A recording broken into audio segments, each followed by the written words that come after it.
It's been 1 year since tragedy struck the community of Uvalde. 19 children and 2 teachers killed in their classrooms. Unthinkable grief still feels fresh. A community forever changed.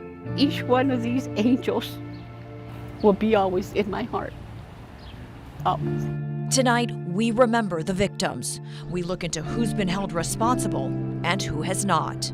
And we speak to a survivor still processing and his family continuing to fight for change. Everything to change for no more shootings or anything. A special edition of KENS 5 News at 10 starts right now. Today marks 1 year since one of the darkest days in Texas history. A gunman killed 21 people inside 2 Robb Elementary School classrooms. Tonight we mark the somber anniversary of this senseless shooting. We have team coverage tonight. Alicia Nieves will join us in a moment with tonight's candlelight vigil to honor the victims. And Hannah Tita will share how the Alamo City is paying tribute.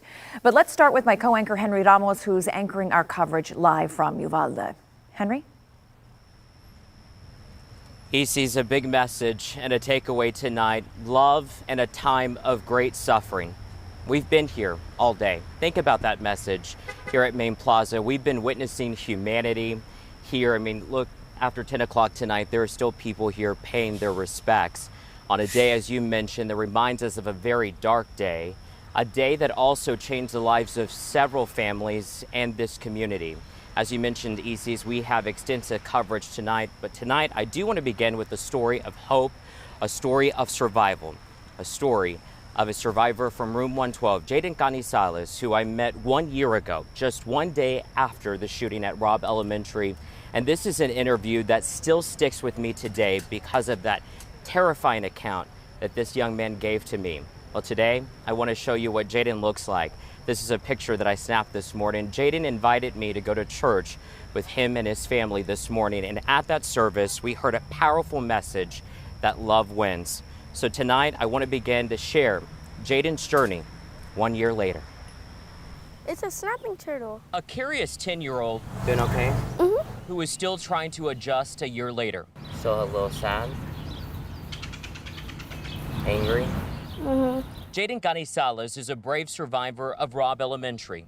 He walked out of room 112 alive, unlike many of his friends or teachers. And I was scared when I saw most of my friends die. The day after May 24th last year, the then 4th grader shared his story, an interview he bravely wanted to do, an interview I won't forget. He came in, he says, "It's time to die." At the time, his parents didn't want to show his face, but Jaydien wanted the world to hear. I wanted to get all the feelings outside. A year later, he reflects. Those same feelings are still felt today. Sad, angry, I'm good, I'm better. They say a mother knows best. He has a lot of anger and he has a lot of survivor's guilt. As Annette Rodriguez is Jaydien's loving mom, who says her son is still taking it hard. I know there's times he does try to, be strong and try not to show it, but I know deep down, like, he's hurting. A journey to heal almost seems impossible. You're okay one day, you're not okay one day. Rodriguez says they are constantly reminded of what happened that dark day. Receiving emails from the school, it's like, that brings me back memories. Just emails. Everything to change for no more shootings or anything. There was recently one in a mall. When you saw that, what did you think? I was mad. Jaydien and his family's fight for change and journey to heal, far from over. He felt me. I'm gonna name him Soft Jr. Very far from over. Jaydien still has nightmares. The good thing is he's going to therapy. And he tried to go back to public school, but he couldn't do it. So now he's still in private. One thing I wanted to share is that today after Mass, he showed me a couple of awards that he got from school today. And those awards, one of them was for kindness and the other one was for courage, which is certainly well-deserved.